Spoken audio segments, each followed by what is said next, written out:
জন্মগতভাবে আমি হিন্দু হলেও ভালোবেসে বিয়ে করেছিলাম মুসলমান পরিবারের একটা ছেলেকে। প্রথম দিকে আমার পরিবারের সবাই এই বিয়েতে অরাজি ছিল।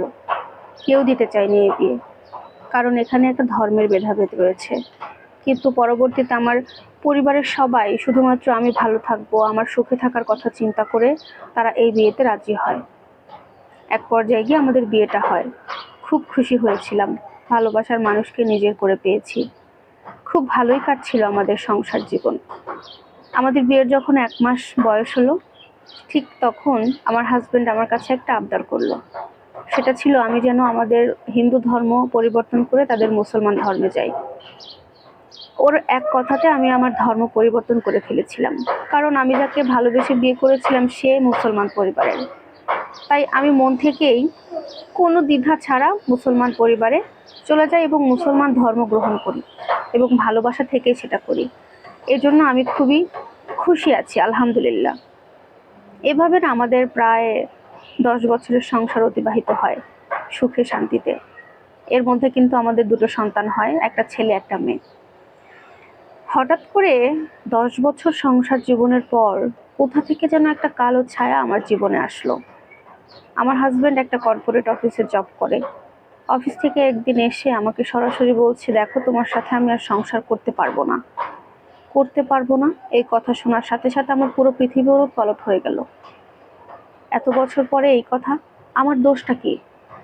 তখন সে বলল, সত্যি বলতে 4 বছর ধরে আমার অফিস কলিগের সাথে আমার সম্পর্ক। ও চাচ্ছে এখন বিয়ে করে আমরা সংসার শুরু করি। কথাটা শুনে মনে হলো আমি একদম মাটির নিচে গেড়ে গেলাম। 4 বছর ধরে আমার হাজবেন্ড অফিস কলিগের সাথে সম্পর্কে আছে, আমি বিন্দু পরিমাণ কিচ্ছু জানি না। এত কঠিনভাবে এত প্ল্যান করে তারা আমাকে ঠকিয়েছে। অনেক করে বুঝিয়েছিলাম, আমার কথা ছেড়ে দাও, 2টো সন্তান আছে, ওদের ভবিষ্যৎ নষ্ট হয়ে যাবে। প্রেম করেছে, সম্পর্ক ছিল ভালো, বাট বিয়ে করে জীবনটা নষ্ট করে দিও না সন্তানদের। কিন্তু সে বলে দিল আমার এবং আমার সন্তানদের কোনো দায় দায়িত্ব সে আর নিতে পারবে না। এটা বলে বাসা থেকে বেরিয়ে যায়, এবং ঠিক 3-4 দিন পরেই আমি জানতে পারলাম সে বিয়ে করে সংসার শুরু করেছে অফিসের পাশেই একটা ফ্ল্যাট ভাড়া করে। এরপরে আমার আর কিছু করার ছিল না, সন্তানদেরকে নিয়ে বাবার বাড়িতে চলে যাই, কারণ আমার কাছে কোনো টাকা ছিল না, আমি কোনো চাকরি করতাম না। 3 মাসের মতো আমার বাবা আমাদেরকে চালায়। আমার ছেলে মেয়েদেরকেও ভালো স্কুলে দিয়েছিলাম, সেখান থেকে ছাড়িয়ে নিতে হয়, কারণ আমি কোনো ফি দিতে পারছিলাম না। পরবর্তীতে যখন আমি 3 মাস পর একটা চাকরি ম্যানেজ করতে পারি, তখন আমাদের 3 জনের খরচ আমি নিজেই বহন করতাম। সত্যি বলতে কি জানেন, আমার হাজবেন্ডের প্রতি আমার কোনো ক্ষোভ নেই, কোনো অভিযোগ নেই।